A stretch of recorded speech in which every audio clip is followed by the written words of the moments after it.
Good morning. Today is April 22nd. I call the parole board to order. My name is Pete Freeman. I will be the acting chair today. To my left is Mr. Tillis. To my right is Mr. Barra. With staff at headquarters, please introduce yourself.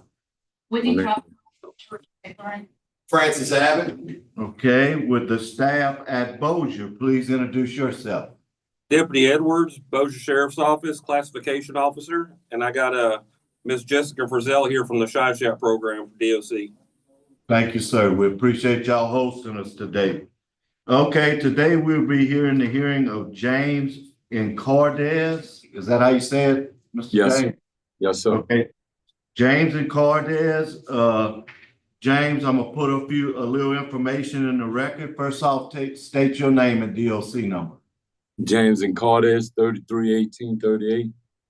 Okay.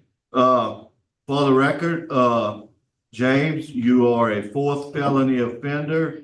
You were sentenced to 15 years for bank fraud, simple burglary of an inhabited dwelling, habitual simple burglary, inhabited dwelling, illegal possession of stolen things, simple burglary, inhabited dwelling, theft of goods. As I stated, you served, they sentenced you to a total of 15 years. Your good time date is 9/6/32. Your parole eligibility date was 6/1/22. Does that information sound correct, sir? Yes, sir. Okay. James, on your behalf today, and I will call on them at the right time, you will have Misty Encardes, your wife, speaking, and Carrie Encardes, your daughter. And we'll let them speak at the proper time. Okay, so let's get started. So first off, tell me what got you into prison, what you were doing to get into prison, what crimes you committed, and then tell me why you think you're ready to get out today. Well, I take full responsibility for what I did. I was using drugs, led myself to something that I should have never did. And since I come to prison, all I have done was rehabilitate myself and I was trustee, worked in a plumber shop. I helped build a building for LDC. I was Class A trustee. When I come here, I took all the classes that RLCC had to offer. And, I appreciate y'all sending me here to even better my rehabilitation. And I feel I am rehabilitated. I have tried to just keep my head up and I had to start somewhere. And this is where I started. And I've just been doing everything I can to have the change of thought that I have today. I just want to be with my family. I was never a real bad person. I just had wrong choices. And I accept full responsibility for the choices I made. I'm just asking, for the forgiveness. What were and what did you do to get there? What were your charges? Burglary, bank fraud, possession of stolen properties. Okay. Let's get to the people that want to. Well, first off, let me say the warden. Do you have anything to add, or the lady from shop have anything to add? He's been here for 5 months, I believe, in the program. Not had any write-ups. Haven't had to deal with him as far as disciplinaries or anything like that. He's been going to the program here with Miss Frizzell, and she'll add what she's got for him. Okay, Miss Frizzell, can you tell us when he'll be complete and how he's doing in the program? Good morning. He is expected to complete the program on June the 27th. He's in a 6-month program. The counselors say that he's insightful in class. He seems to have a good idea of recovery, the recovery process, what he needs to do to remain sober. So he's got 2 positive behavior reports and no minor rule violations for us either. And y'all will have a follow-up plan for him when he relieves? We will start planning if once he releases about a month before, we'll start planning for that. Okay, thank you, ma'am. We appreciate it. Okay, today on your behalf, Mr. Encardes, you have Misty, your wife. Miss Misty, tell us what you want to tell us about your husband.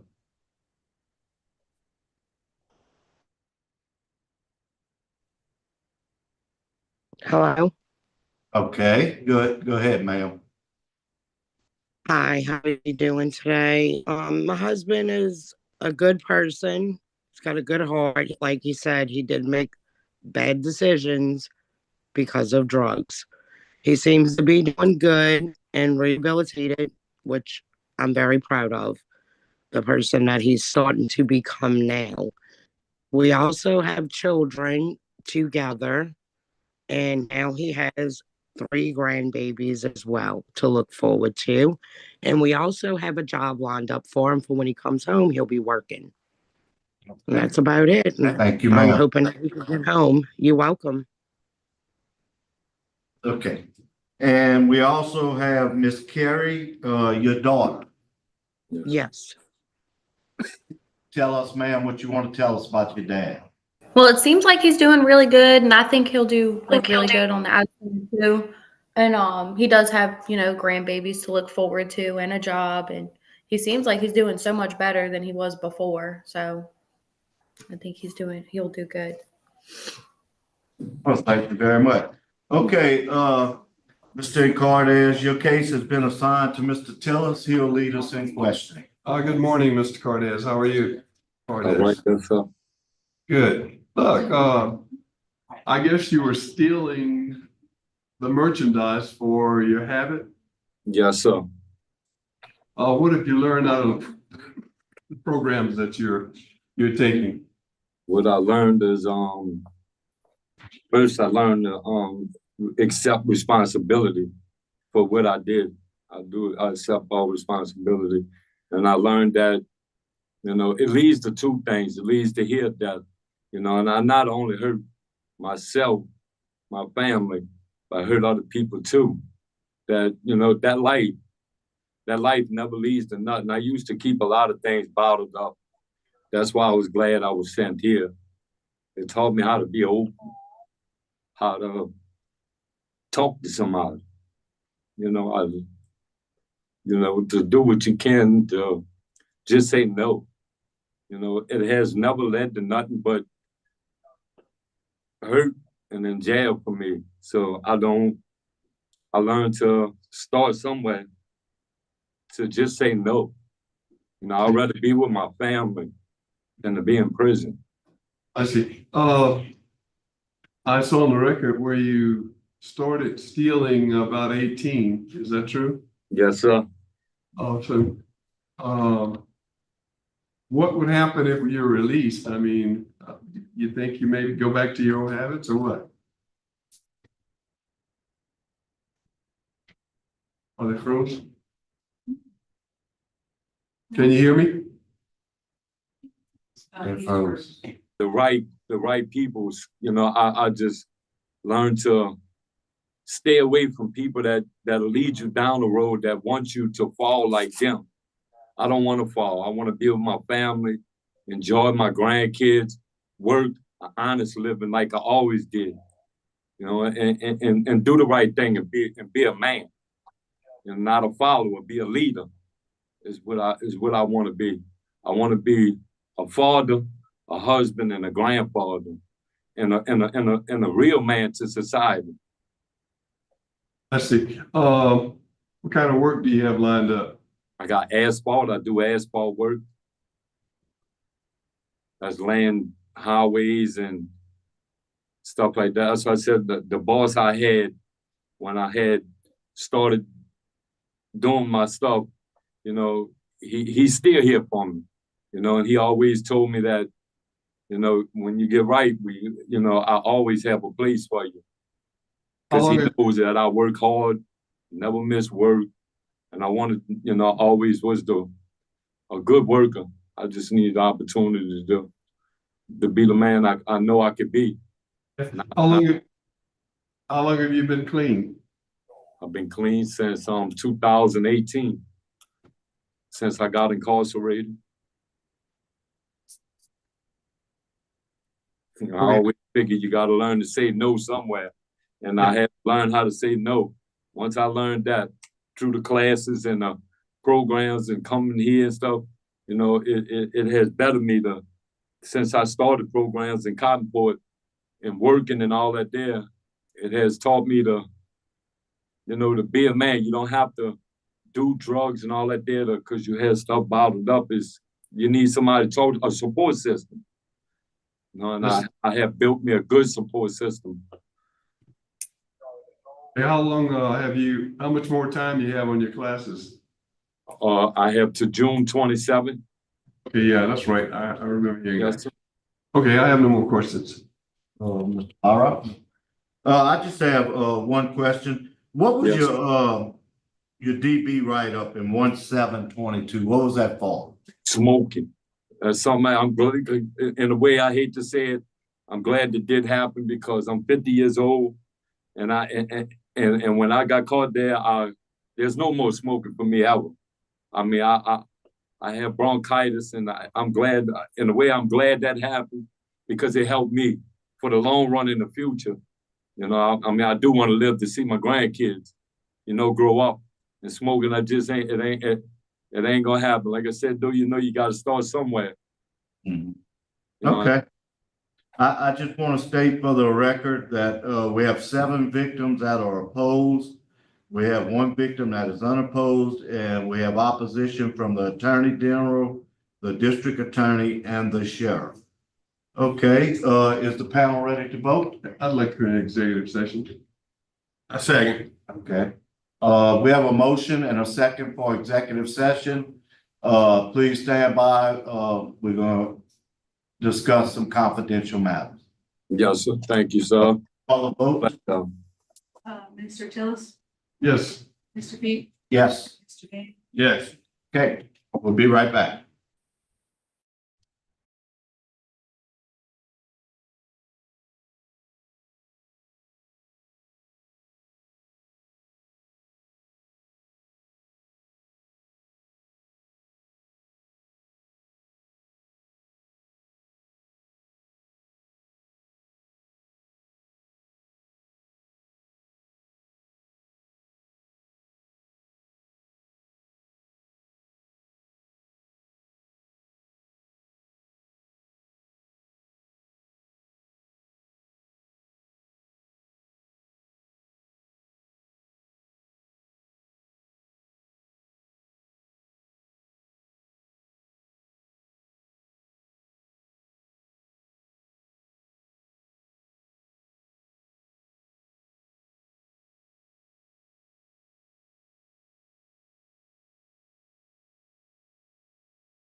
Okay, can I get a motion and a I'm second going to to go back move into back into regular session. I'll second. Okay, has the motion and a second. Okay, we are now prepared to vote. Mr. Tillis? Mr. James, my vote's gonna be today to suggest that you get more classes, finish your programming that you have, and reapply after you've done that. So my vote's gonna be to deny today. Mr. Barra? I'm gonna concur with them reapplying in 1 year. By the time you can have done more classes and be ready, more ready. And I think you've done a good job toward the end of your incarceration. Keep that up and you'll be out. Okay, my vote is the same, but let me tell you, we had a very positive conversation about you. We just want you to prove to us that after that class, you can make it for a year without having any problems. And then reapply, and I think the vote may be different.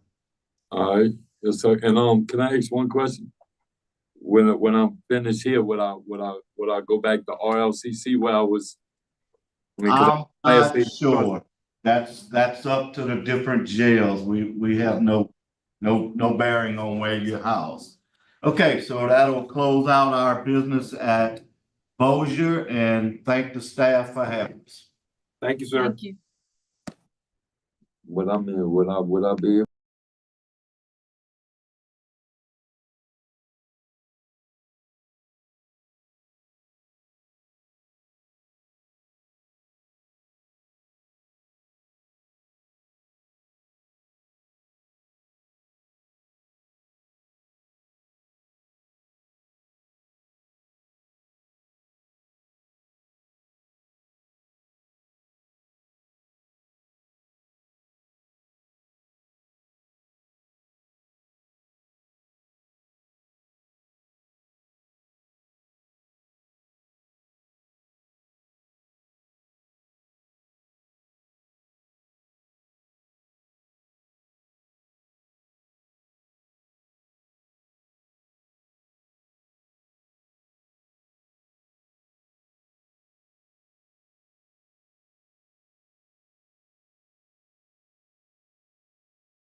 Okay, good morning. Today is 4:22. The time is 9:22. We're now at Richland Parish for the hearing on Latellas Moore. My name is Pete Freeman. I'll be the acting chair. To my left is Mr. Tillis. To my right is Mr. Barra. Would the staff please introduce yourself at the Richland Parish, please?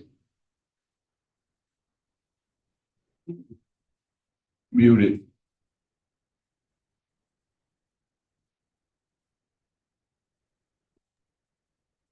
Hello, I'm Deputy Pruitt. Okay, Deputy Pruitt, thank you for having us today. Would Mr. Moore please introduce yourself and give us your DOC number? Yes, sir. Good morning. My name is Latellas Moore, DOC number 456182. Okay, Mr. Moore, I'm gonna read some information to put into the record. If you disagree with any of it, tell me and we'll look into it and try to get it correct. Yes, sir. Today we're here to hear Latellas Moore. Latellas Moore is a fourth felony offender. His parole date, his good time date is 9/1/29. His parole date, they don't have it listed. 11/15/29. Oh, that was, no, 9/1/28 they got for his parole date. And his full term date is 6/12. Something's wrong on the rap sheet. It's discretionary. Okay, it's at the discretion of the board. Okay. So you don't have an actual date. It'll be at our discretion. Okay, Mr. Moore, you have no one speaking on your behalf today. So tell us what you did to get yourself in here and why you think we should let you go today. Well, sir, I made a mistake. It was an argument between me and another guy dealing with a woman. The altercation got out of hand. We got into a fight, and I ended up with me having a record. I ended up being arrested. I feel as though I've served my debt to society pertaining to that matter. June would be 5 years on this charge dealing with that. As far as my release, like I said, I have no drug problems or anything of that nature. I do have a high school and college education. My family at the current moment, my mother is a widow. My dad was a military vet. He passed in 2019. And I have two sons, 20 years old and 15 years old, that need me. Also, like I say, my mother, her sister's in bad health at the moment, and my family just needs help. I'm the only child, so it's kind of everything's falling on me now, and I have to be the man that I was born to be. Step up to the plate, and be there for my family at the moment. Okay. All right. Well, Mr. Moore, your case has been assigned to me today, so I'll be leading the questions. Yes, sir. Warden, you have anything to say? Any problems with Mr. Moore or anything of that nature? No, sir, he hadn't give us any problems here. Okay, thank you. All right, Mr. Moore, okay, the first thing that hit me, you said you never had a drug problem, but yet you were busted with over 2 pounds of marijuana one time, and you was selling it. So you trying to say you never used it, you just sold it? Yes, sir. At the time, yeah, I mean, that was marijuana. No, that was many years ago as well. I'm through with that lifestyle, sir. Okay, but it's still one of your charges right now. Correct. Okay. Also, you tell us more about this fight. According to the arrest report, you pulled over an 18-wheeler and had a pistol, and they thought it was a robbery. So what's the deal? Well, see, the situation with that, sir, actually, it wasn't no robbery. And as far as me pulling the guy over, yes, sir, I did do that. Once we got out of the vehicles. The guy does know me. Like I said, we were messing around with the same woman, and I was just confronting him that she was playing games with the both of us. And like I say, he got out, his things got out of hand, like we went to fighting. He pulled a weapon out. We ended up got into it. And in turn, we had several um, pedestrians and different people pulled over and seen the fight and called 911. After the fight was over with, he called her, and in turn, she texted my phone saying that he was in an altercation with somebody, but she didn't know that it was me. And after that, he called 911 and said that somebody tried to rob him. I don't know how far in depth we can go into the case, but it was more of a setup, sir. It was like with him calling her first, they come up with the story that it was an attempted robbery or something like that, which it wasn't. I mean, when I got to the sheriff's department, asked me what was he hauling, I didn't even know. You know, they ended up telling me he was hauling some shingles. I was in the vehicle by myself. I'm not about to rob a 18-wheeler for some shingles, no other person, sir. So that wasn't even the case. But the officer is if you say that you have the statement, the officer said that he had the weapon and they told him to drop the weapon. But According to the report, the officer state that he took the gun from you, that you brought the weapon. correct. Did you bring the weapon? No, sir, I did not, sir. Did you have a gun? No, sir. No, So sir. you didn't have, you saying you had no gun at the scene? No, sir. Okay. So I saw that you took some classes. You went to Steve Hall? Yes, sir, I did that in 2018, sir. And how many phases did you complete?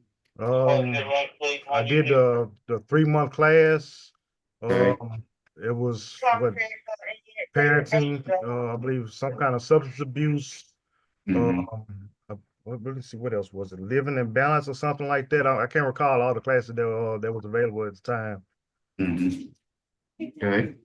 And you're gonna have a job with Green Stage Transport. Yes, sir. Yes, sir. I have several job opportunities that are lined up for me at the moment. Right, and I think you got good support letters. You even have a letter from the warden. Yes, sir. And you've been revoked. How many times you've been revoked on probation? This is my first, sir. So you had the one revocation. Yes, sir. Okay. I have no further questions. My colleague have questions?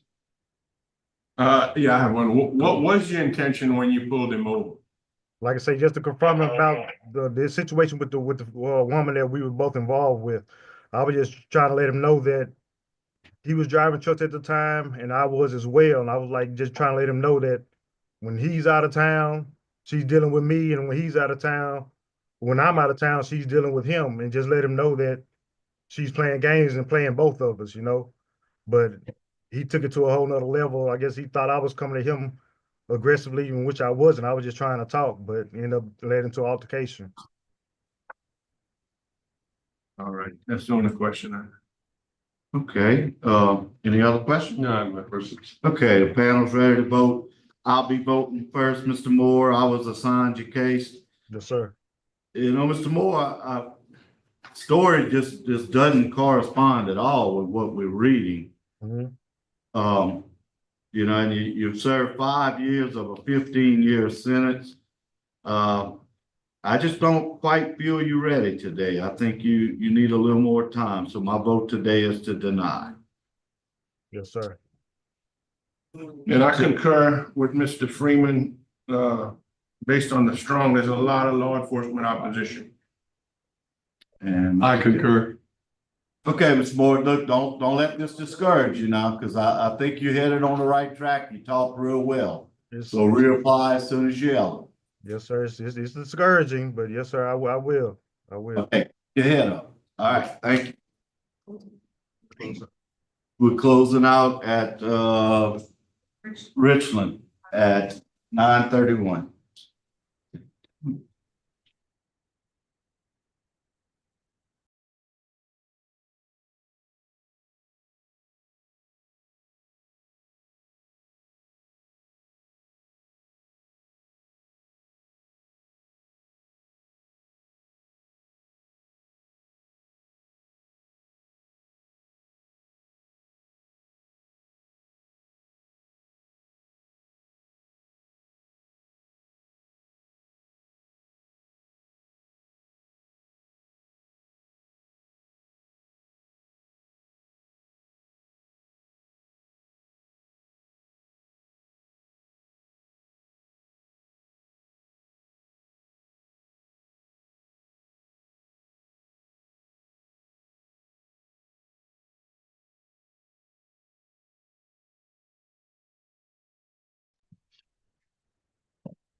We can start this later.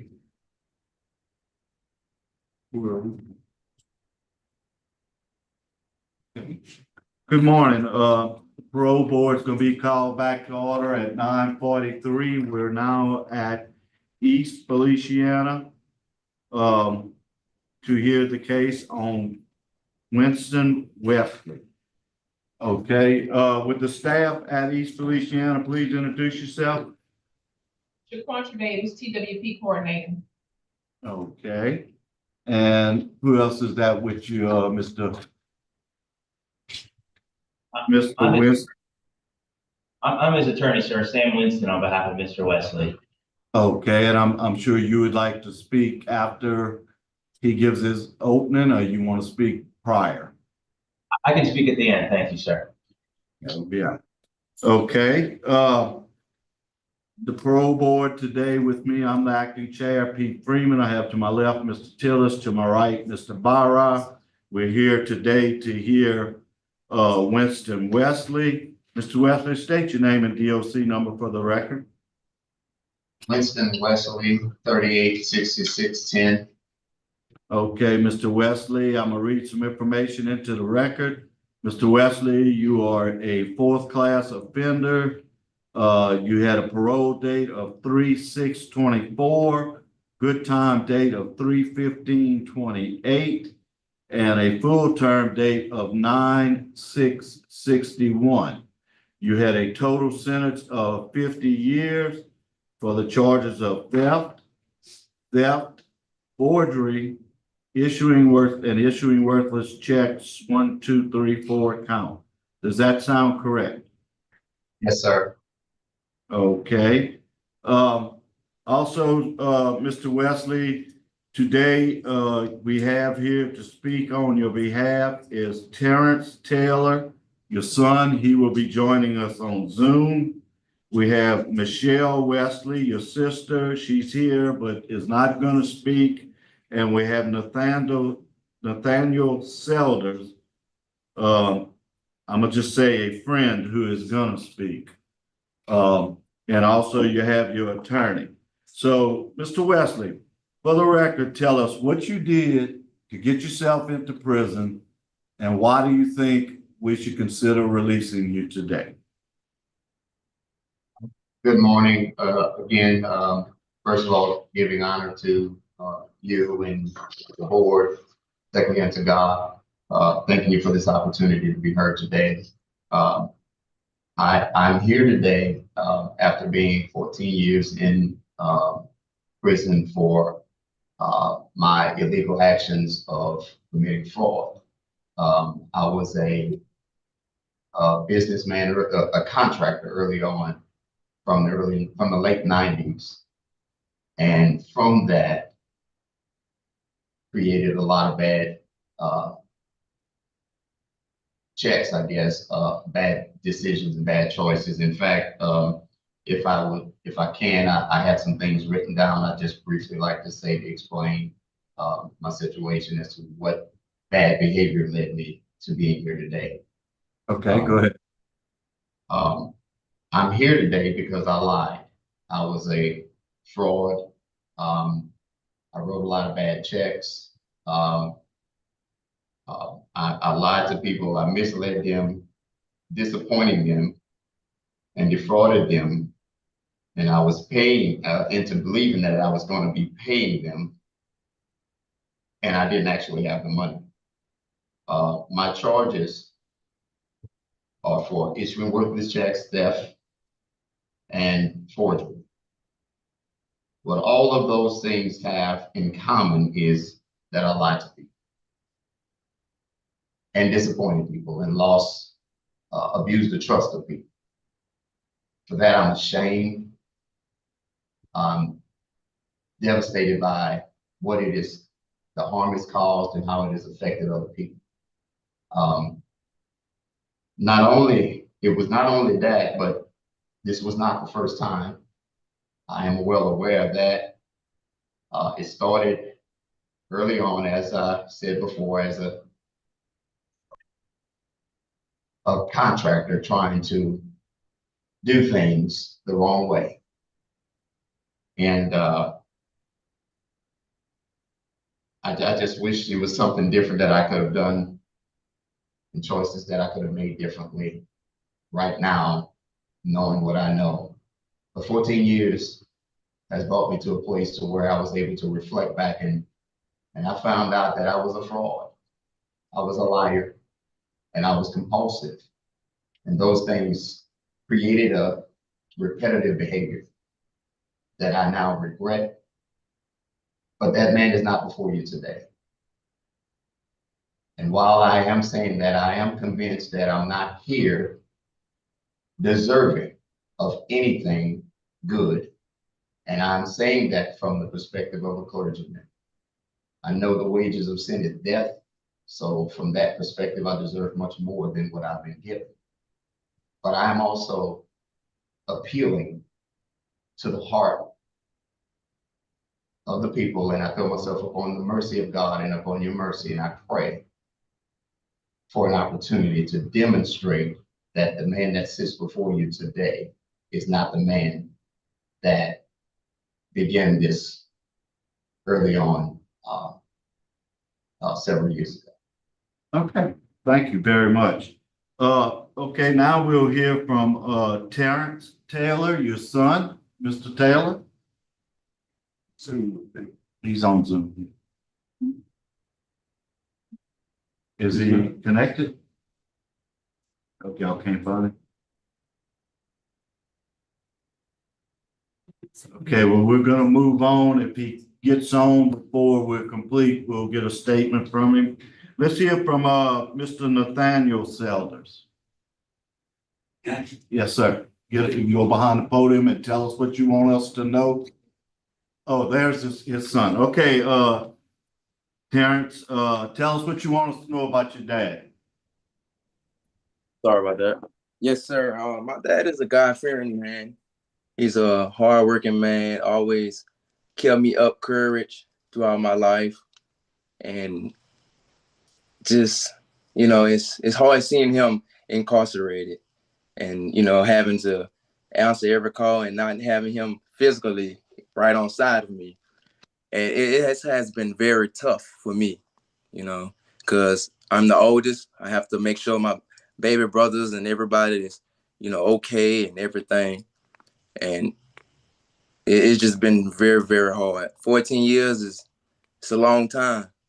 And it's been very difficult. Even though the passes my baby sister, she passed away on duty in the Army. And it's just tough for me. And I would love to see him come home and, be right on side of me every step, even though this situation has been bad, but it's in the past now. So let's bring him home, make sure he's good. And I'll make sure I'm right there at every step. Even though he missed the birth of my son, it just hurts for me right now to talk. And I just want him to come home, be able to hold his grandson, sit at the dinner table, all us eating again, and that's it. Okay, thank you very much for joining us. Yes, sir. And I'm very sorry about your sister. Yes, sir.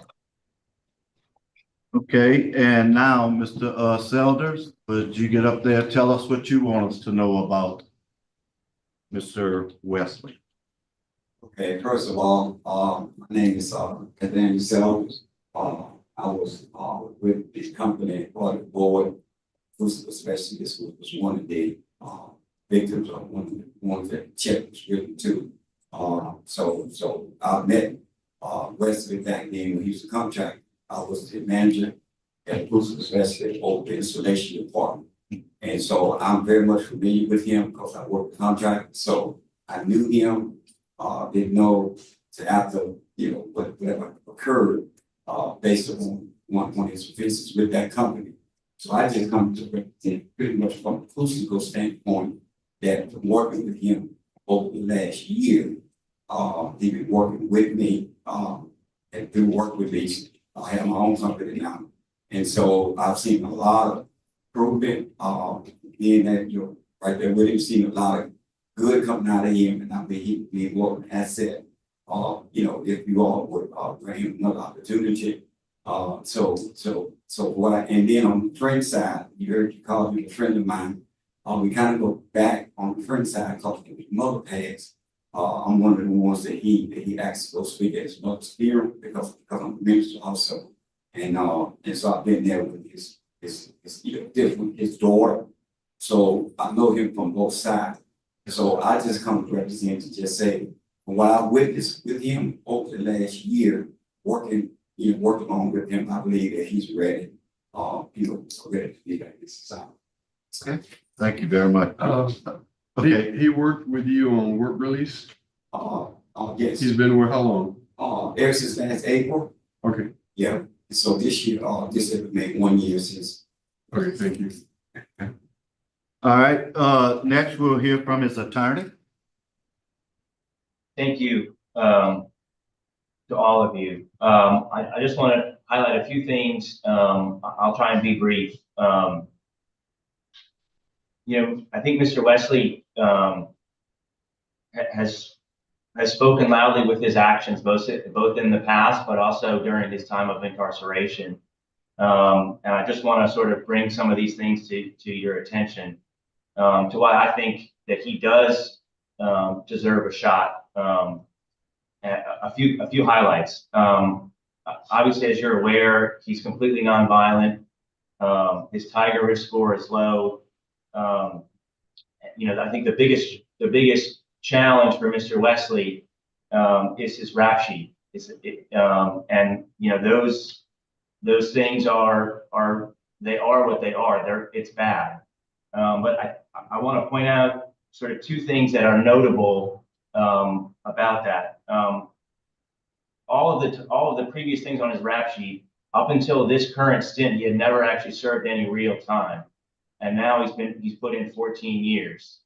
And it's 14 years is a long time, and it is definitely a stiff punishment that he had coming to him that can correct his behavior. But it's not just that he's been sitting in for 14 years doing nothing. If you look at his record, all of the things that he's done, he has no write-ups. He has some pretty great letters of support, a mixture of letters from pastors, but also from Warden Guerin and others, the folks that have worked with him closely in work release and supervised him. You look at the coursework that he's been able to do, despite some limitations about the availability of those courses to him. He's taken 100 hours of pre-release. He's done a FDIC Money Smart class for young adults, for adults. He's done anger management. He's done salvation, submission, and suffering. He's done life healing. I mean, this demonstrates somebody who's really trying to better themselves through coursework, but he's also picked up skills. He at his previous location at Phelps Correctional learned the trade of welding, so he has that in his toolbox as well.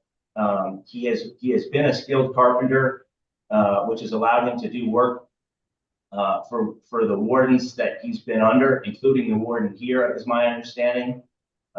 He's been in positions of trust for a long time, and which I think demonstrates, you know, his reform and his ability. He's not just had positions working in front of the gate or in warden's quarters, but he's also been on work release for a year plus now. And every day he leaves the gates and works installing insulation in industrial locations, in commercial locations, in homes. And he's out in society right now working, and then he gets brought back to the facility each day. And so I think that and there's been nothing but positive from that, from his work doing that. And I think that those actions speak highly in his favor. And the last thing that I'll say, which I think was the hardest thing for Mr. Westley to learn throughout all of this, was the value of humility. Mr. Westley, even when I first knew him, knew how to do the right things, but didn't quite know what humility meant. And I think 14 years on a nonviolent offense in prison, when you lose your mother and you can't be there for her funeral, when your daughter is tragically killed, serving the National Guard by a drunk driver and you can't be there, when you have grandchildren that are born and you can't be there for them, that's about as big of a piece of humble pie as I can think of. And I think that Mr. Westley has learned those lessons. And I also think that he's demonstrated his ability to be out in society. And I hope that you all would agree. Thank you. Thank you. Okay, we have questions from both board members, so, What were you saying, he finished half of, pre-released in your statement, open statement? He has a certificate for 100 hours in pre-release 100 hours in pre-release class. You see, that's of it, that's all. Oh, he's done all of it. he's done all. Okay, you said something about half, okay. Yeah. All right. What kind of certificates does he have about victim awareness? I'm looking at the list now. I believe that may have been, is that included in the 100 hours? It's included in the 100 hours of pre-release class that he did. There were classes. But it is part, but it's not like the real class. Okay, part of it, but not the real class. All right. Okay. All right, Mr. Westley, your case has been assigned to Mr. Tillis. Mr. Tillis would, Good morning, Mr. Wesley, how are you? Good morning, Mr. Tillis. What kind of contractor were you?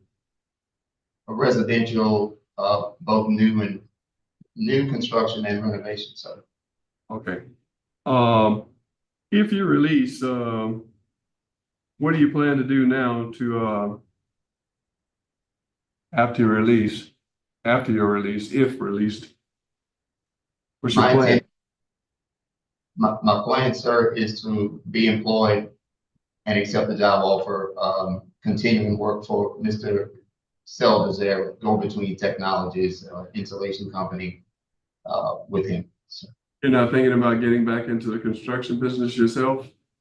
I don't think I want to operate as an individual business owner, so at this point. All right, I have no more questions. Okay. That's it. No questions.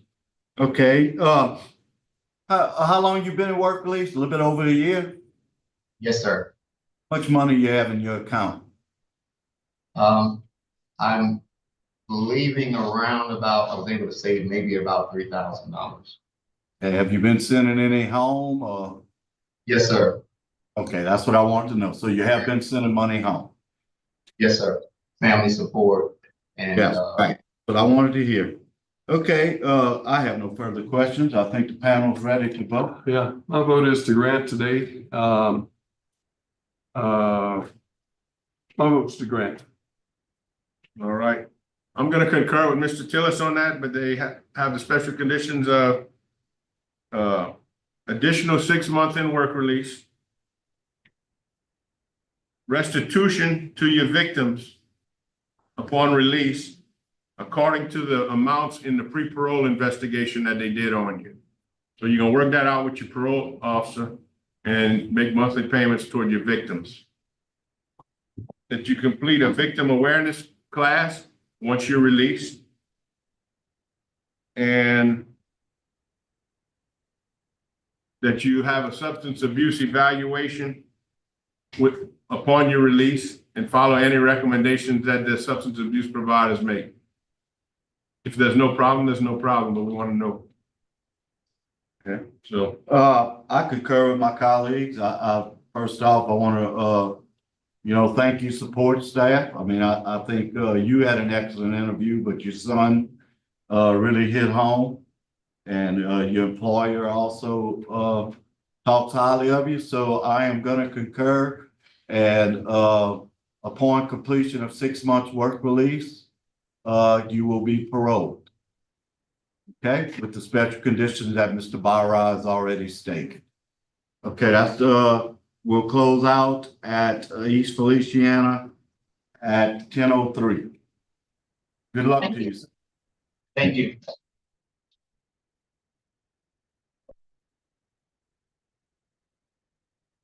I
see that. Yes, They sir. got granted. He got granted. Oh, boy.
Okay, the parole board called back to order. It's 10:09. My name is Pete Freeman. I am the acting chair.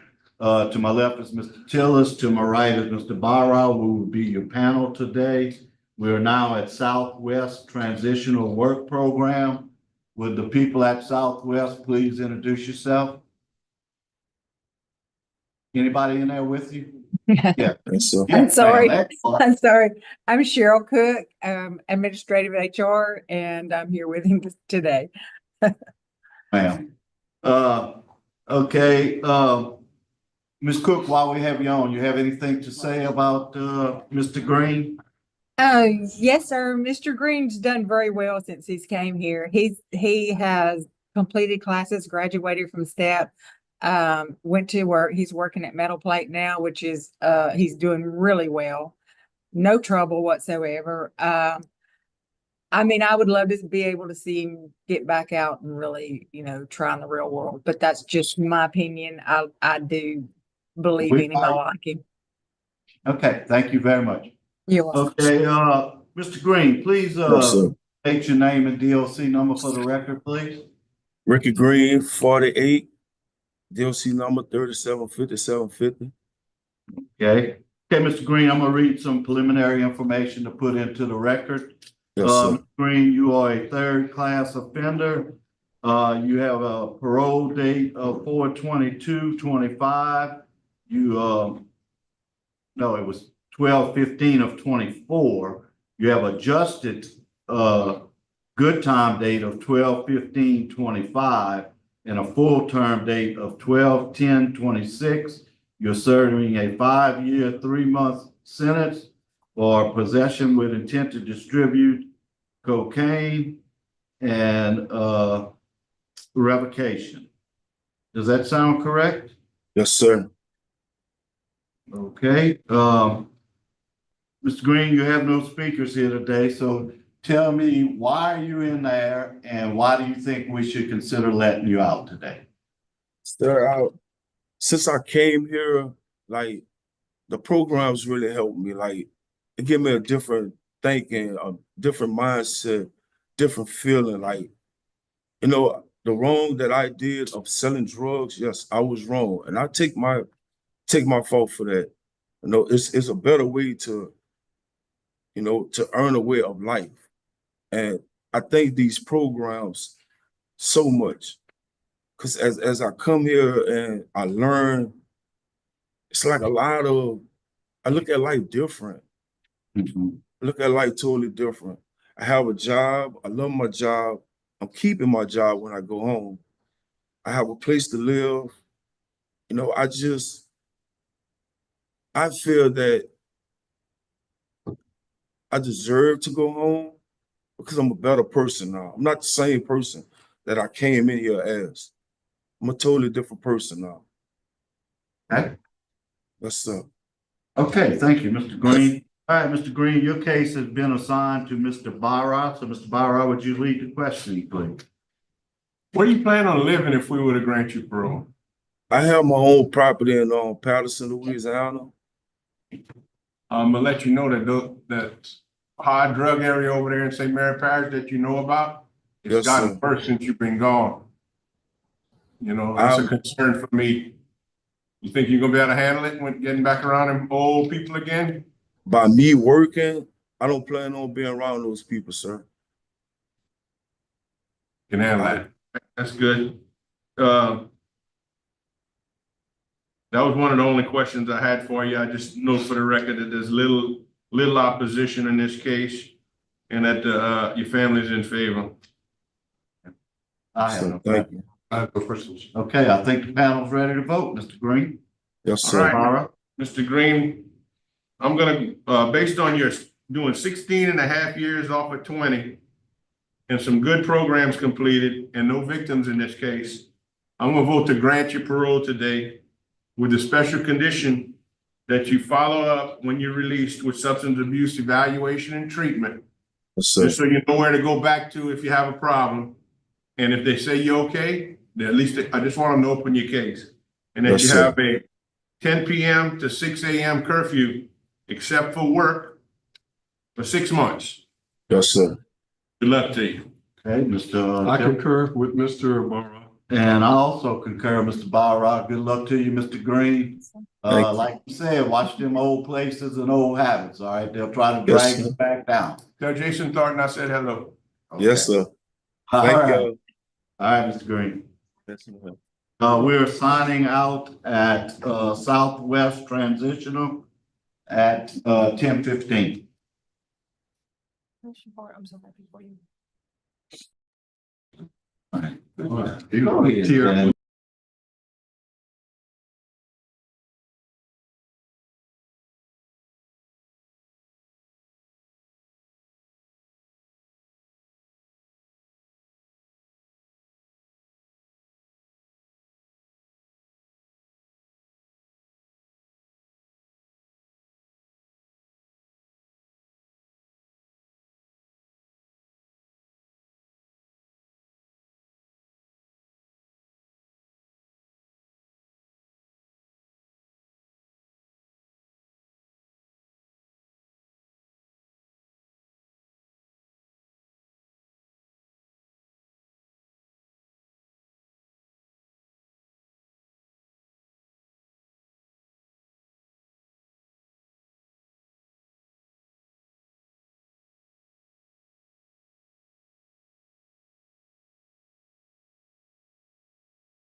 Okay, call the parole board back in session. It's 10:24. We're now at Plaquemines Parish Detention Center.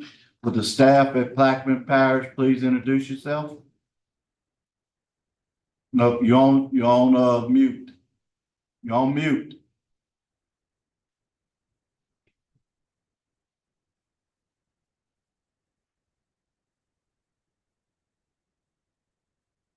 Can you hear me now?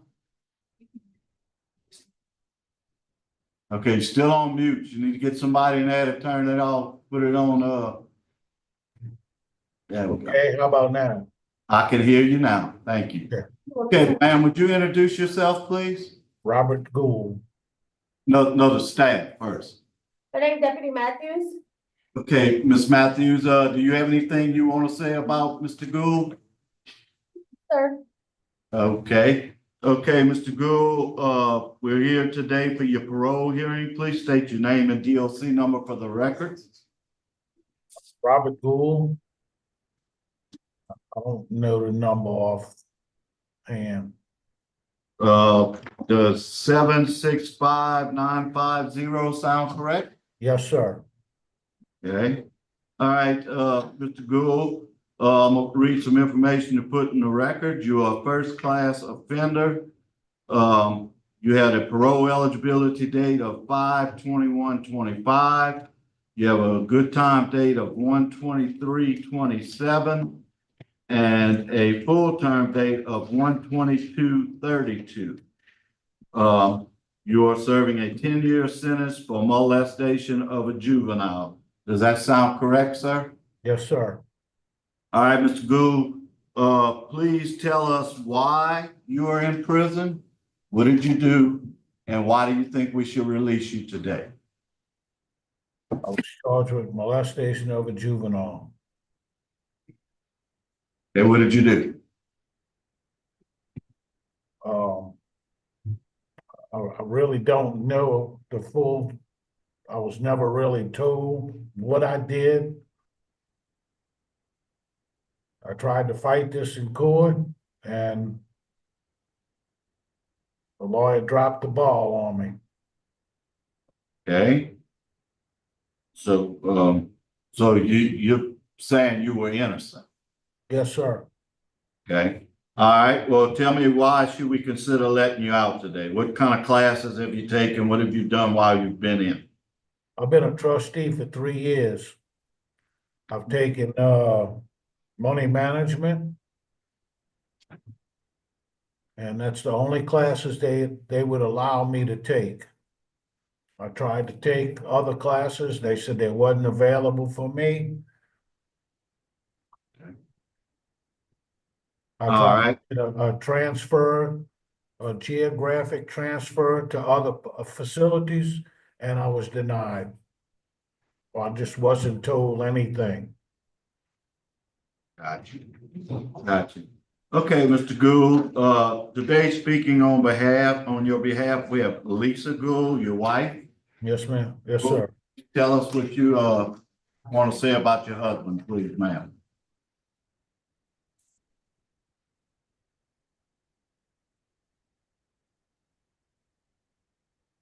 Can you unmute it, please? Still muted.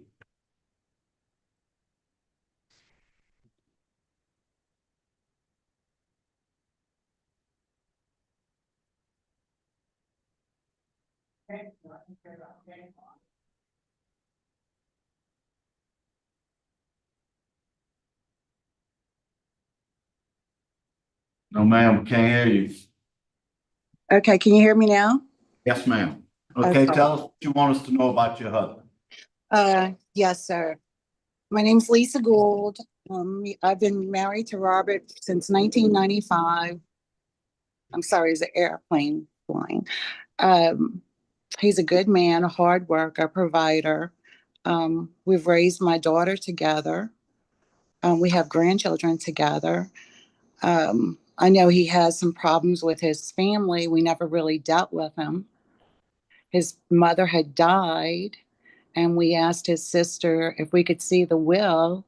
And she told me on the phone that I'll get my daughter to make a statement against Robbie. I don't want to show you the will.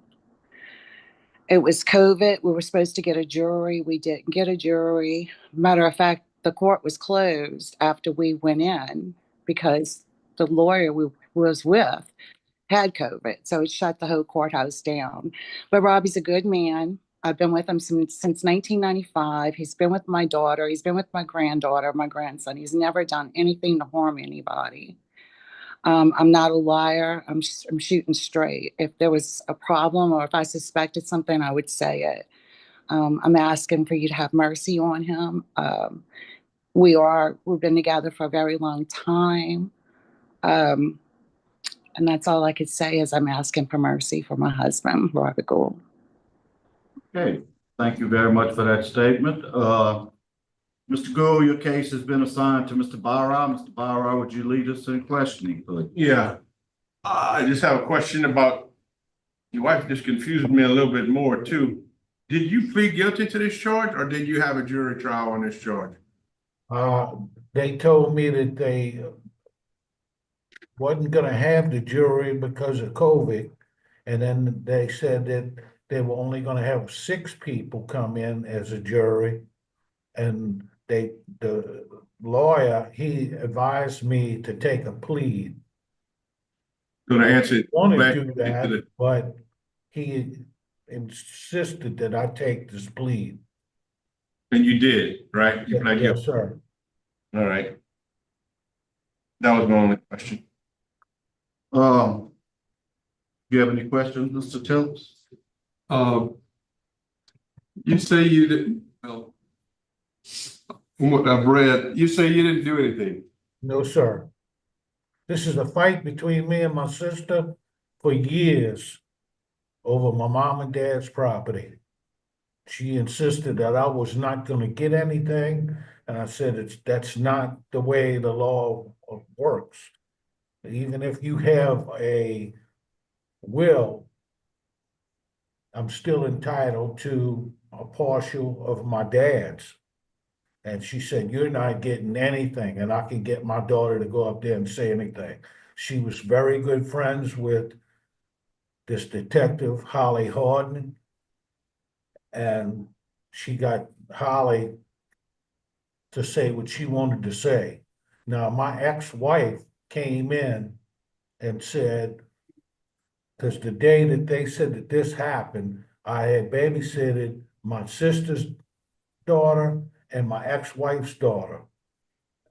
And my ex-wife's daughter went and testified, and so did my ex-wife, saying that this did not happen. Well, she left that out of the with her report when they went to the grand jury with it. I see. How long have you been incarcerated? I've been incarcerated for 3.5 years.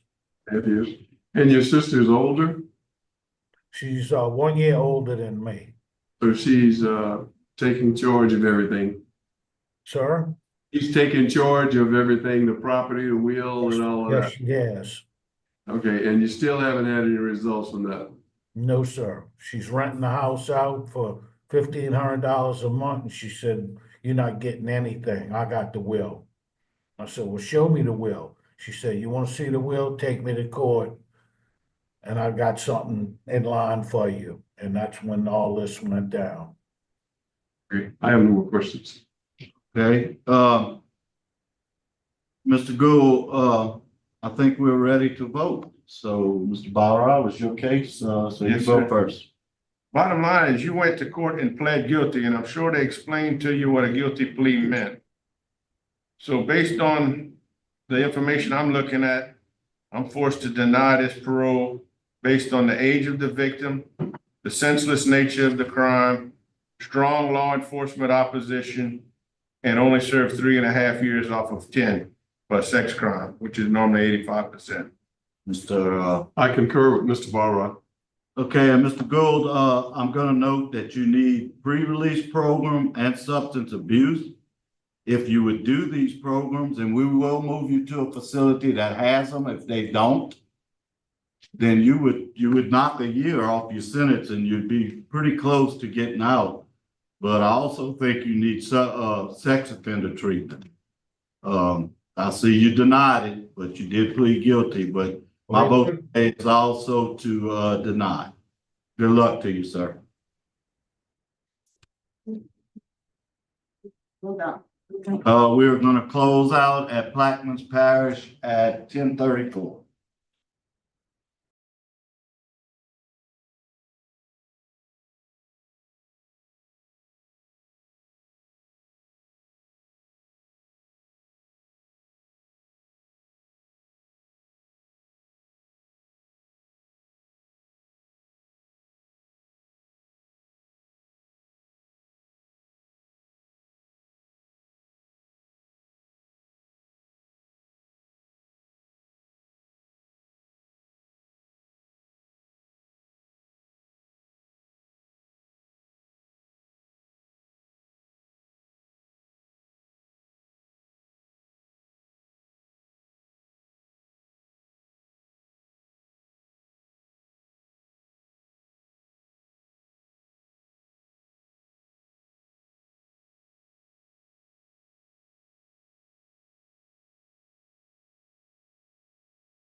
Okay, the parole board is called back to order. My name is Pete Freeman. Along with me is Mr. Tillis to my left, Mr. Barra to my right. We are the panel today. We are now at Ouachita Parish Correctional with the staff at Ouachita. Please introduce yourself. Good morning, it's Deputy Marshal from Washington. Okay, Deputy Marshal, do you have anything to say about the subject? Any comments? No, sir. She's been here at our work release program for how many months? Since November 14th. Since November. No write-ups, no incidents, and Sergeant Misty May, the coordinator of work release programs, has given her approval and says she's a good worker. Okay, thank you, sir. We appreciate that. Okay, Ms. Maxey, I'm gonna state your name and DOC number for the record, please. Katrina Maxi, 754-946. Okay, Ms. Maxey, you are a second-class offender. You have a parole eligibility date of 2/20/25. You have an adjusted good time date of 9/27/2025 and a full term date of 8/20/2029. You are serving a 6-year sentence for forgery, probation revocation, and possession of methamphetamine. Does that sound correct? Yes, sir. Okay, Ms. Maxey, tell me, what did you do to get yourself in this predicament? And why do you think we should let you out today? Okay. About, I think about 4 years back, well, it was during COVID time, and my husband had just been laid off from his job, and I had just had a baby. And my kids needed school clothes and school supplies. I had 3 kids in school and a newborn. And I wrote a check to myself, and then I went through the drive-through and cashed the check. And that's how I caught the forgery charge. Okay, what about the possession of meth? Okay, the possession of methamphetamines was about a year ago.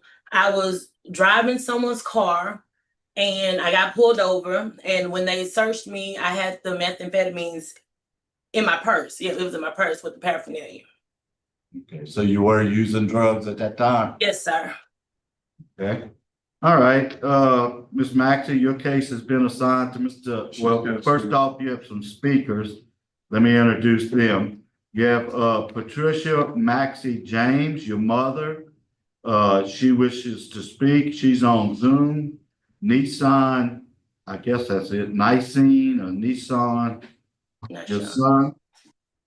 He's here in support, but he will not be speaking.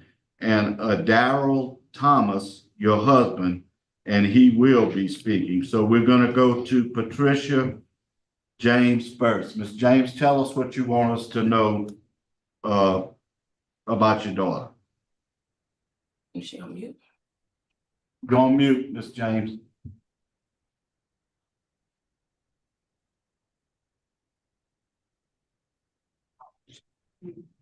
Still on mute. Okay, it's alive now. Tell us Okay, what you know about your daughter. My daughter was one of the strongest people that I know, but I feel like she got with the wrong crowd. And I feel like this is a wake-up call because every time I turn around, she was calling, crying, wanting to get back to her babies. You know, if she had one little baby, he don't give most of his little life. And I think this, she said she'll never go back in. And I'm holding her to her word. Because if she don't, I'll be the first one to call and turn her in. I'm sorry. Okay. All right, I think But we got. she's a good kid. Okay.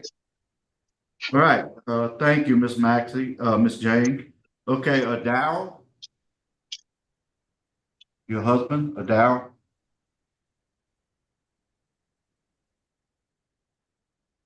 You gotta unmute. We can hear you. What do you have to say, Mr. Thomas? Her kid's missing. She's a good person, you know. they miss her as well. You know, they want a home, and so do I. I think she deserves it, and I don't think she wants to go back down that route anymore. I don't think she want to take that path anymore. You know, that kind of hurt her kids, so I don't think she want to do that no more. So I think she deserves to come home. That's all I got to say. Okay.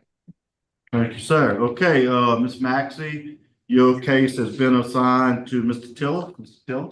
Good morning, how are you? Good morning, I'm fine. How long have you been doing drugs? I had been doing drugs for about 4 years. Okay, what I'm curious about is why didn't you take some classes to substance abuse classes to better yourself?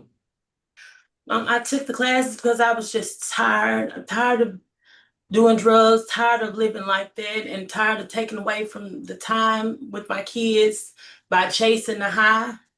And that's another reason why I got transferred here from Tallulah as well to work release, because it was flooded with drugs out there, and I just want to change my life and be a better mother to my kids, a better wife, and a better Okay, daughter. wait a minute. You say you took some drug classes? Sir. You did take drug classes? Yes, sir. Risk management, phase 1 and 2. Okay, I see. All right, I have no more questions. Byron? No questions. I don't understand why you haven't been credited for your risk management 1 and 2. Because if you completed it, you would probably already have enough time to get out. 1 second, sir. DOC did send me her clearance packet. Her date has changed. It is now June 29th. Okay. Okay, so that's in what, 2 months? It's okay. All right. I have no further questions. So you want me to vote first? Yeah. Okay, I'm gonna vote first, Ms. Maxey. Due to the to your good time date and the proximity of it, you get out in 2 months. So my vote today is to deny. If you take another class, you'll be out in probably 30 days at the most. So please take those classes and good luck to you, because they some of the classes are required to get out. I concur with Mr. Barra. And I concur with Mr. Freeman. Okay. Good luck to you. You're gonna be out in June. And if you can get a class real quick, you'll get some more credits. They don't offer them to us here at work release. Okay, well, make some more money, save some money for your Okay. kids. Okay, yes, sir. I think you're gonna do well when you get out. Good luck. Thank you. Thank you. Close out. We are closing out at Ouachita Correctional at 10:50.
All right, now we're at TENSAS Parish Detention Center. My name is Pete Freeman. I'm the acting chair. To my left is Mr. Tillers. To my right is Mr. Barra. Would the staff at TENSAS introduce yourself? Mute. Please unmute. You're on mute. We're off mute. Okay. Okay. Would the staff please introduce yourself, ma'am? My name is Justina King. I'm the transition specialist here at TENSAS. Okay, Ms. King, do you have anything you would like to say about Mr. Scott? Mr. Scott's a low risk. He's not really eligible for my classes that we offer here. And we have been trying to get him to reentry, but I mean, I haven't seen anything bad. All right, so is he eligible for any of your classes at your facility? He's low risk. We focus on the medium and highs. Like if the parole board says, Okay, yeah, because we got the order for a change, I can do that, but otherwise he's not eligible for my classes. Okay, all right, Mr. Scott, please state your name and DOC number for the record. John Scott, 115941. Okay, all right, Mr. Scott, you are a 8th class offender. Your parole date was 12/30/24. Your good time date is 3/11/26. And your full term date is 1/1/34. That's why I'm asking about the classes. If you would do classes, you would be out already. You wouldn't even be here for this hearing today. Yes, sir. You are charged with simple burglary of an inhabited dwelling, and you received a 12-year sentence. Does that sound correct? Yes, sir. Okay. Your case has been assigned. Well, no, first off, tell me what got you in here? What did you do? And why do you think we should release you today? Well, I mean, ain't no sense talking about it because I carved out to it, but it was a bad charge. I was involved with a person, a young lady, and she sent me to the house bogus because we was into it and I got caught up with it. Caught up with it? What you got caught up with? The charge was the simple burglary. Okay. All right. It was done at pandemic, and the house was like wide open where it was falling down, and that's the kind of work I do. And I was trying to get the job, and she led me to believe that I was. Okay. Why do you think we should consider letting you out today? I feel I don't learn my lesson. I can't say too much about it. I haven't had disciplinary problems and stuff since I've been incarcerated.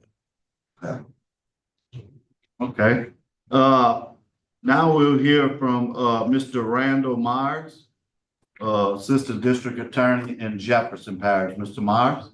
Yes, sir. Good morning. Randall Myers, Assistant DA Jefferson. We strongly oppose to Mr. Scott's request. He's an 8th offender. These offenses occurred right after Hurricane Ida, not at the pandemic. He broke into the house on 2 separate occasions and stole items. I think he's not being totally truthful with the committee on what happened here. The judge is very strongly opposed. She stated, basically that she sentenced him to 12 years because he had 7 felony convictions at the time. And she thinks he needs to serve the 12 years. That's why she sentenced him to 12 years. He's taken very few programs. The record I was looked at shows he needs pre-release, substance abuse, and some education programming. And there's $1,000 restitution that's owed as well. So we are strongly opposed to his release. Okay, thank you, Mr. Myers. Mr. Barra? I don't have any questions. Just one little fact for the for the record is he's an eighth offender who's been arrested 41 times for 88 offenses with 12 crimes against the person. That's not a very good record. Mr. Tillis? No questions. I have no questions either. Mr. Bauer, are you ready to vote?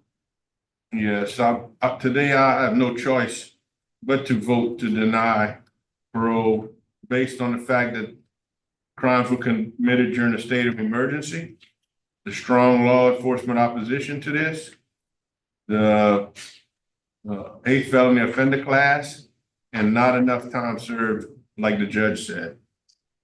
And also, he does should be noted that he will be getting out on March 11th, 26th, no matter what. So if you do some classes, you can get that shortened up. Mr. Tillis? I concur with Mr. Bauer. And I also concur. There was a tremendous law enforcement opposition and a terrible criminal history. So your parole has been denied today. See if they can get you in a class, you'll get out sooner, and you definitely seem like you could use some classes. So that'll be it at TENSAS Parish. We'll be closing out at 11:01. Good luck to you. Right.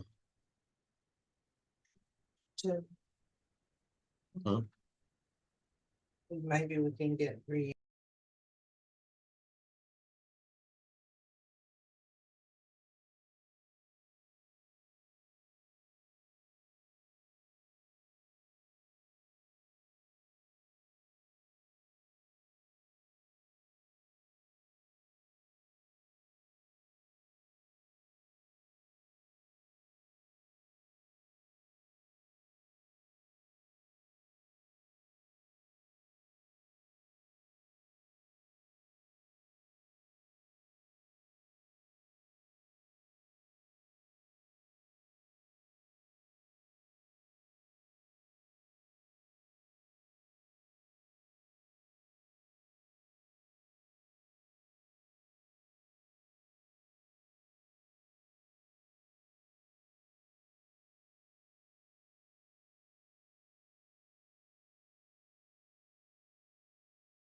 Okay, the board is called back to order. We are now at Concordia Correctional Center. The time is 11:08. Would the staff at Concordia please introduce yourself? Sergeant Carr. Okay, Sergeant Carter, is there anything you would like to tell us about Ms. Call? She's a model inmate and she has no disciplinary reports. Okay, great, good. Okay, Ms. Call, state your name and DLC number for the record. Jessica Call, 754674. Okay, that's correct. Okay, Ms. Call, you have a parole eligibility date to be determined. No, 11/19/25. Yeah. It's 11/19/25 is your parole eligibility date. Do not have a good time date, and your full term date is 2/19/27. You were sentenced to 5 years for the offense of carnal knowledge of a juvenile and probation violation technical. Does that sound correct? Yes, sir. Okay, Ms. Call. Just for the record, we have today with us opposed, but that will not be speaking is Tamika White, 21st JDC, Michelle Sparks with Tamika at the 21st JDC, Alex Taylor, who will be speaking from the 21st JDC, and Taylor Costa, also from the 21st JDC, and also will not be speaking. So, Ms. Taylor, I'll get you to have your comments at the correct time. Okay, Ms. Call, tell us, what did you do to get yourself into this situation in jail? What got you put there? Why do you think that we should consider letting you out today? Originally I was on the outside and I was making some poor choices with my life, which proceeded to follow up my incarceration, where I was revoked and reincarcerated on March 14th of 22 due to a revocation of probation. Since then, I've taken multiple classes.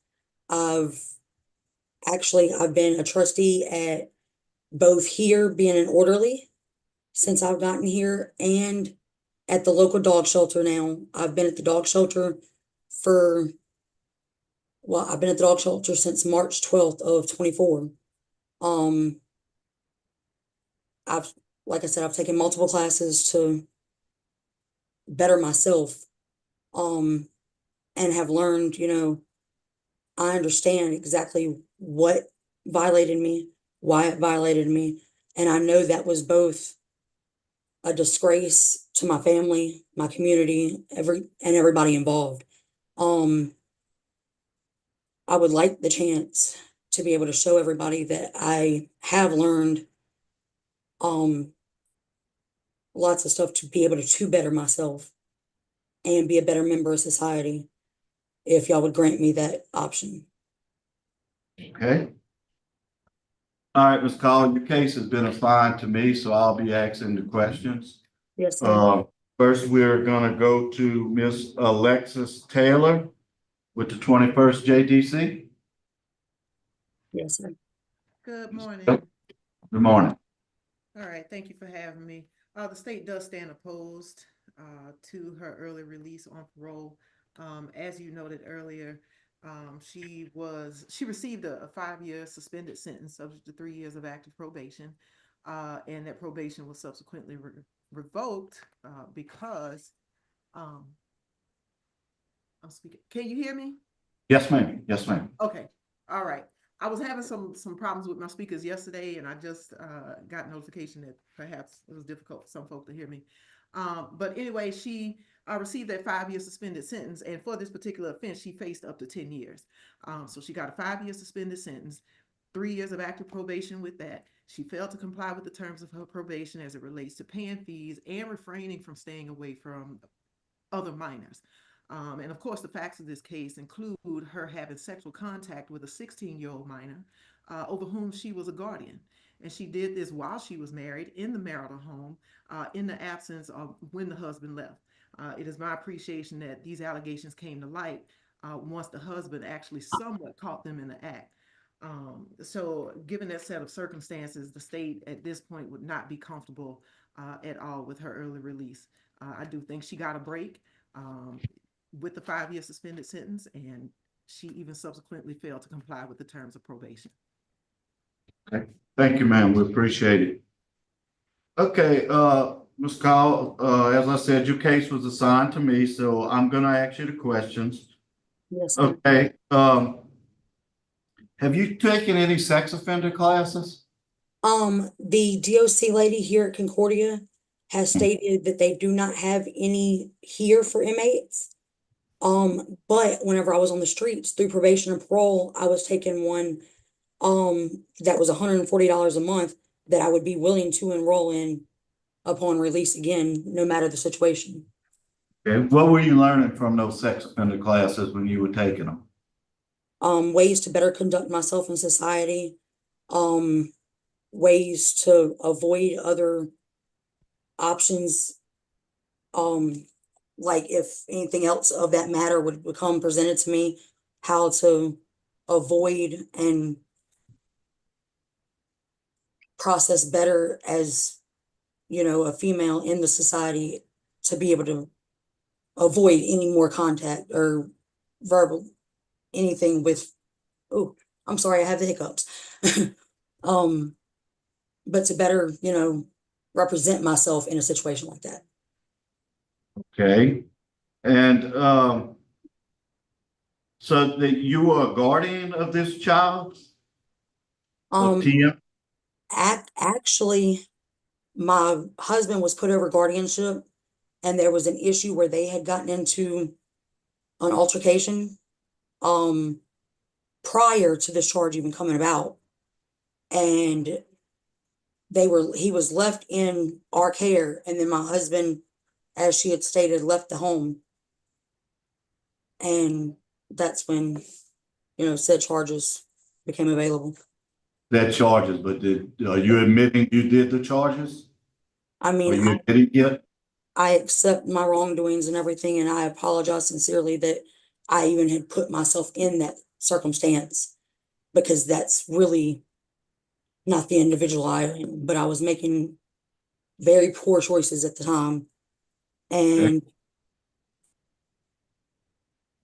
I mean, I have learned through some other classes and stuff I've taken a lot of different ways to conduct myself, both in issues dealing with anger, issues dealing with sexual assault issues, anything like that. I have learned different ways to conduct myself and remove myself from situations in a better manner. I see back in July 2015, you were charged with second-degree battery and aggravated assault. What was that about? That was involving my mother-in-law. She was actually supposed to try to log in here today. That was all dropped due to both her admitting her faults and everything else in the middle of the court, and they wound up dropping all the charges. I was never convicted of any of that. But we had gotten into altercation at my house, and upon them leaving, they had called the law and filed some charges, but they wound up all being dropped. Right, correct. And I have taken some anger management and stuff since I've been here, just to help along with that too. I recommend that if you hadn't taken it. Okay. And where will you live if you are to be released? I'm supposed to be going back to my residence at 8719 Chickasaw. Does your husband still live there? He's supposed to be moving, yes, sir. Okay, because he claims that he does not want you living there, and you have to have an approved residence plan before you can be released. Yes, sir. So you're gonna have to work on that. I have no other questions. I have no questions. Okay. No questions. You did a good job. Okay. I want to state for the record that the victim is unopposed. He claims that everyone needs to have a second chance, so he's not opposed. So with that being said, my vote today is going to be grant conditionally upon you completing our sex offender program. We'll get you moved to a place where that program is offered. And upon completion of that program, you will have to find a residence plan that'll be checked out by probation and parole. So make sure they'll accept you. Yes, sir. And you will be released at that time.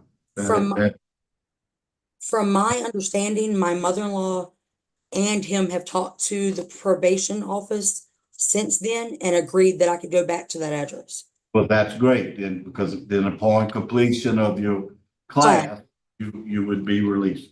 Okay, that's my vote. I concur. I concur. Okay, so we will get the ball rolling to get you somewhere where you can complete that sex offender program, and upon completion, you will be released. You will follow all conditions of the sex offender contract that will be gone over to you with probation and parole. I think you've realized now you cannot be around minors. Yes, sir. So, you know, take this seriously. You've already had one good chance. So I have that's up. I have one other question, if you don't mind. When I originally got this charge, they had stated that I could be around my children. Hey, that's up to the judge. Okay. That was judge. Okay. So You got it approved with probation and parole, though. yeah. Tell them what's going on so there's no If they misunderstanding. need to write us to say it, then they can write us. Yes, sir. I just had a CPS. Because a lot has happened since the beginning. Right. Right. Yeah. I just had a CPS, an active CPS issue that my husband has gotten in since then. And I wanted to find out if that was still an option through y'all. It is. Thank you. Okay, so that's our vote today. We have one more, so good luck to you, ma'am. Thank you.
Okay, we're back at Concordia.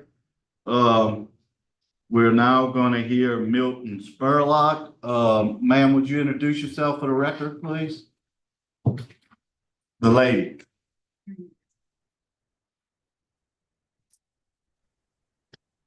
Hey, my name is Melanie Book. I'm the transition specialist at Concordia Corrections, male and female. Okay, is there anything you would like us to know about, Mr. Spurlock? Yes, sir. We sent in a report on him, a progress report. Mr. Spurlock's participated in a few of the classes we've had to offer here. He's been here since 2023 and he's had no discipline or issues. He kind of just stays low and quiet. Okay, thank you, ma'am. Appreciate it. Okay, Mr. Spurlock, please state your name and DOC number for the record. Yes, sir. My name's Milton H. Spurlock, 322065. Okay, Mr. Spurlock, today, in opposition, we have no one in favor, but in opposition, we'll have Randall Myers from the District Attorney's Office in Jefferson Parish.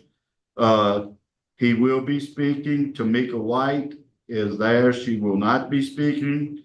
Michelle Sparks, also from the Judicial 21st JDC, will not be speaking. Alexis Taylor with the 21st JDC will also be speaking, and Caitlin Costa, also with the 21st JDC, who will not be speaking. And we will call on those people at the proper time. Okay, let me read some information into the record. Mr. Spurlock, you are a 6th felony offender. You had a date to be determined by us. Your adjusted good time date is 4/5/2030, and your full term date is 11/29/2030. You were sentenced to a total of 99 years and 5 months for possession of heroin, revocation, contraband, revocation, and bank fraud. Does that sound correct? Yes, sir. I had the prior charges of the heroin prior to the actual bank fraud. I got out of prison. I was out of prison for 4 years and 7 months, sir. And 3 years later, I had a warrant for a bad check in Livingston Parish, and it come to find out someone had stolen it from Livingston Parish School Board, remade the check and gave it to me as payment for a job. And okay, we can get into all of that. I'm gonna let you tell your whole story in just a second. Yes. But you do agree with all the information that I've read? Yes, sir. Okay. So I want you to tell us, why are you in there? What did you do to get yourself in there? And why you think we should consider letting you out today? Okay. Yes, sir. My name's Milton H. Spurlock. I got out of prison for possession of heroin and introduction of contraband to a penal facility. I served 10 years on that. I got out. I was home 4 years and 7 months. However, I did get an absconding from my parole officer because I went to go in and check in with them, and they changed my parole officer, and I'd moved to Baton Rouge, so I didn't commute back and forth. So that was on me. But 3 years later, I had a warrant for a check that I didn't steal his check. I didn't remake this check or nothing. I did cash the check. And they gave me 3 years for that in Livingston Parish, which in return violated my parole, sir. Okay. Was that part of a plea bargain in the 3 years, or did you go to trial on it? I took a plea bargain because I'd been in there almost a year, and she was only going to offer me 13 months. So I figured under the Act 280 law, 13 months wouldn't have been, but a couple more months, and I'd had it, credit time served. And I was under the impression that possibly probation parole would reinstate my probation parole because it was really like a tech. So it was to my understanding. I found out later that's not the case, but. Okay, and why should we consider letting you out today? So I have no intentions of going out there doing any wrong anymore, man. I'm just trying to go out there and restart my life and pick up where I left off and try to rebuild and be a productive citizen to society. Okay, and how long you been in jail since you've been revoked? I've been down for 4 years almost, sir. Okay, 4 years again? Okay.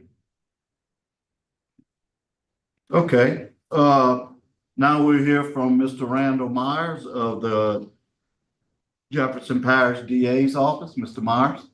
Yes, Randall Meyer, Assistant DA. We're opposed to his request. As he said, he was in jail for possession of heroin and amphetamines and simple burglary. He was released 2019 and revoked. He pled guilty on the revocation in 2022. He absconded in the bank fraud conviction in Livingston Parish, which it's not our case, but I note that because it's Livingston, but I note that restitution is requested and owed in that case. He had living in balance before parole, and I guess that didn't do him much good. He still needs some educational, vocational programs and additional programming before he can get out. But the fact that he absconded and committed another offense while out on parole shows he is not a strong candidate whatsoever for parole. So we're strongly opposed to his request. Okay, thank you, Mr. Myers. And Ms. Taylor, may we hear from you, please, ma'am? All right, and of course, our office, the 21st Judicial District, we stand opposed as well. Again, considering his criminal history and the fact that he committed additional offenses while he was out on probation, backing up substantial time. The restitution amount is still outstanding. Now, I'm not seeing anything in my document saying that restitution is owed or was requested. So this looks like this was a plea, perhaps in lieu of that restitution payment. But be that as it may, we do stand opposed to his being released. Okay, thank you, ma'am. Okay, Mr. Spurlock, your case has been assigned to me, so I'll be asking you the questions. What is going to be your sobriety plan if you were released at this time? Sir? What would be your sobriety plan? How you going to stay sober? People, places, and things, sir. Okay, but besides that, what are you going to do to help you stay off? I mean, I haven't done drugs in almost 10 years, sir. Okay. I mean, I'm not a drug addict anymore. I used to be, but I'm not anymore. Okay, well. I mean, I don't know what classes you went to, but once you're a drug addict, you're always a drug addict. So don't ever say, no, I'm not a drug addict anymore. Yes, sir. I don't use anymore, though. That's all I'm saying. Correct. All right. Okay, and and who are you gonna live with? I was gonna live with Ann Otis Matthews, where I was before when I first got out before, but I've been unable to contact her here lately. I don't know if she has a spam block on her phone or what, and it won't go through on the wall phone, so I've been unable to contact her. But I was hoping, if possible, maybe go to work release or even a halfway house or something, just, trying to get back on my feet, because I pretty much lost everything on this, I lost my apartment and, all my belongings and so forth. Okay. I have no further questions. I have no further questions. Okay, I think the panel is ready to vote. Mr. Spurlock, I'll vote first, but since I had your case, due to the criminal history, strong law enforcement opposition, my vote today would be to deny. I concur with Mr. Freeman. Mr. Byron? I concur with Mr. Freeman. Okay, today your parole has been denied. Good luck to you, sir. We are closing out at 11:36. Thank you, Concordia.